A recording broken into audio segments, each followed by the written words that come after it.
Пиво – это алкогольный напиток, который, как полагают некоторые, является самым старым из ферментированных продуктов, известных человеку. Первые письменные воспоминания о напитке относят нас в древность на 6000 лет назад к древним шумерам. В их записях пенистый продукт упоминается как напиток, подаренный богами. Вавилоняне, пришедшие на смену шумерам, к 2000 году до нашей эры придумали уже почти 20 сортов пенистого. Древние египтяне также варили пиво, но в их рецепте были финики. А добравшись до Германии, напиток быстро завоевал любовь местного населения.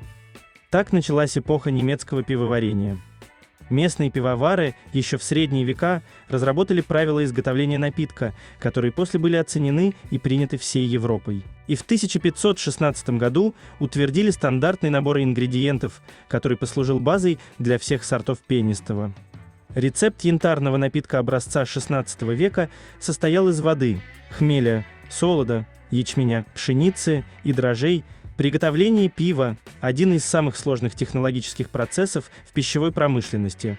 Для получения напитка высокого качества пивоварам нужно учитывать множество нюансов и тщательно подбирать ингредиенты. В пивоварении воду отфильтровывают через несколько фильтров и различают по составу и концентрации солей. Для некоторых сортов пива лучше подходит жесткая вода. Есть сорта, сделанные исключительно на воде с низким содержанием солей. Современные технологии позволяют регулировать концентрацию солей в воде с очень высокой долей точности, что упрощает производство. Пивоварение начинается с солода, пророщенные, а затем высушенные зерна ячменя. Проращивание зерен позволяет запустить процесс ферментации. Для прекращения дальнейшей ферментации и удаления лишней влаги семена сушат горячим воздухом. Причем этот процесс, как правило, осуществляется в отдельном от пивоварни помещении. Солод хранится в специальных емкостях и поставляется по мере необходимости по запросу варочного цеха. В здании пивоварни солод пропускают через дробилку, чтобы раскрыть оболочку зерен. Это помогает извлечь больше крахмала в процессе затирания. На крупных пивоварнях также применяется замачивание перед дроблением. Сочетание различных видов зерна в процессе пивоварения часто называют балансом зерна. Затирание и фильтрация – это измельчение и смешивание солода в заторных чинах с теплой водой и выдерживают при строго указанных температур и пауз. Это процесс затирки, во время которого весь крахмал, содержащийся в солоде, превращается в сахара, мальтозу, глюкозу и другие вещества. Например, на пивных заводах заторный чан может вместить 6 тонн солода. После чего солод отделяется от сусла в фильтрационном чане, далее оно направляется в сусловарный котел, где добавляют хмель и кипятят.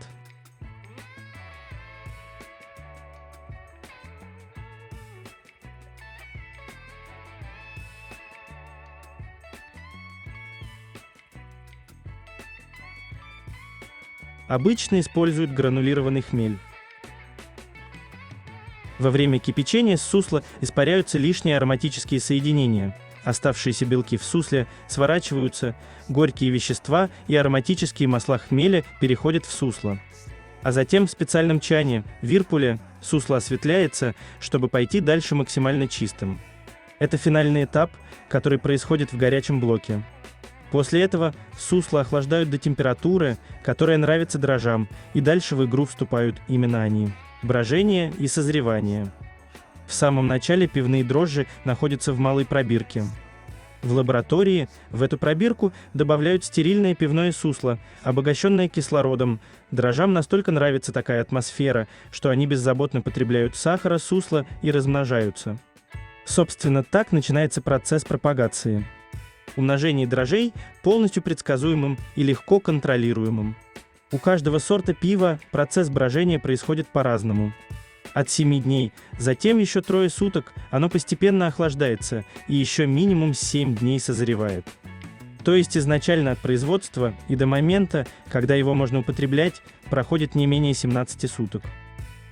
После того, как пиво созрело, его ждет не менее интересный процесс фильтрации. Кизельгуровый фильтр забирает из продукта дрожжи и белки. Дальше пиво направляется в форфасы, емкости для хранения отфильтрованного пива, а оттуда на линии розлива. На линии розлива наливают пиво, наклеивают этикетки, наносят маркировку и готовят напиток к отправке в магазины.